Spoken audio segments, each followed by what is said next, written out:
Hello everyone. Today I'm going to show you how to download software source codes for free from cricketfootballnews.com. Step 1. First, open your browser and search for cricketfootballnews.com on Google. Step 2. Click on the first link that appears and open the website. Step 3. Once the website is open, you'll see a search bar at the top of the page.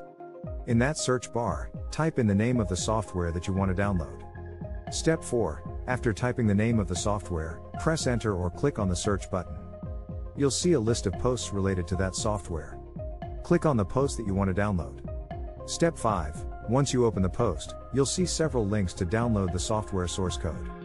Choose the link that you want and click on it. Step 6. The download process will begin, and the source code will be saved to your device. That's it.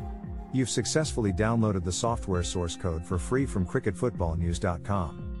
Remember, downloading software from untrusted sources can be risky, so make sure to always use caution and download from reputable websites. Thank you for watching. cricketfootballnews.com